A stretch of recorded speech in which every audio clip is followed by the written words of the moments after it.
And now to sport with Daniela Intili. And Danny, another great day for the Aussies in the cricket. Oh, Kumi, you can smell victory. Australia needs 4 wickets tomorrow to take a 2-0 lead in the Ashes series, with England grimly holding on in the second test at the Adelaide Oval. Australian captain Michael Clarke decided against batting on day 4, denying Dave Warner his century and leaving the tourists a nominal 531 to chase. At stumps, they were 6 for 247. Santa was watching and England was determined.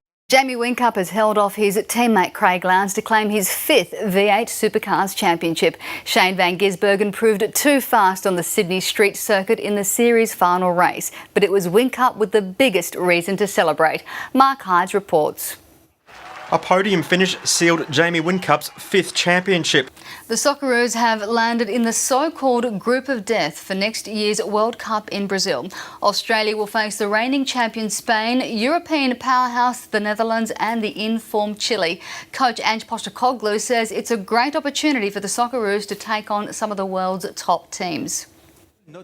With 32 of the best football nations taking part, no draw was going to be easy. But Australia's group couldn't have been much worse. For the Group B, with Spain and Chile, Australia. Australia with the world champions and Chile. The Socceroos will face Spain and the Netherlands, the 2 finalists from the last World Cup in 2010. 3 debutants have been selected in the Kangaroos squad for the 2013 Rugby League World Cup. Melbourne's Cameron Smith will captain the side, with Cronulla's Paul Gallen named vice-captain. Boyd Cordner, Andrew Fafita and Josh Papali are the uncapped players in the squad. The Penrith NRL club has distanced itself from its former player Shandor Earl, who's been suspended for taking a banned substance while with the Panthers. Earl broke his silence last night. Are you a drug cheat? No. Some big news involving Essendon. There are reports that James Hird will stand down as Essendon's head coach and accept a 12-month ban. The Essendon Football Club had today been in negotiations with the AFL over its supplements program. The All Blacks have retained the Bledisloe Cup for the 11th straight year by defeating the Wallabies in Wellington tonight. Cycling Australia's Vice President Stephen Hodge has resigned from the board after revealing he took performance-enhancing drugs.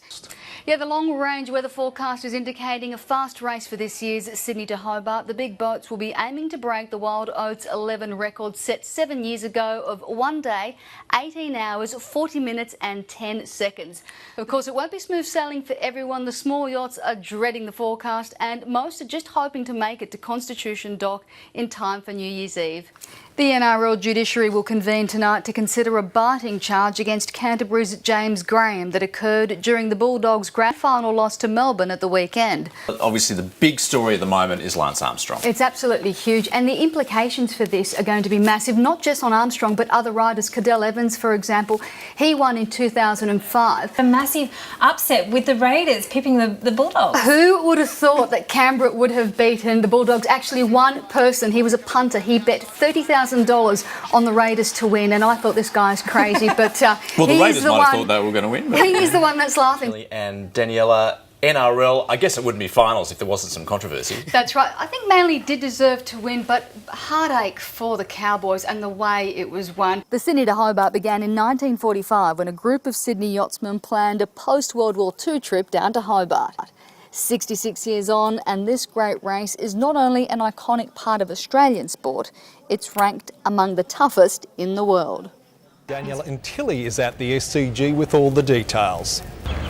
Well, both Brett Lee and Mitchell Johnson were forced to withdraw today due to illness and injury. ESPN's Daniela Intili sat down with the winner of 7 Grand Slam singles titles. You were named #1 2 years in a row. Are you at the top of your game? Always room for improvement. To ESPN's Daniela Intili. So the coach has come under some media scrutiny over his selection of overage players. What's your reaction to that?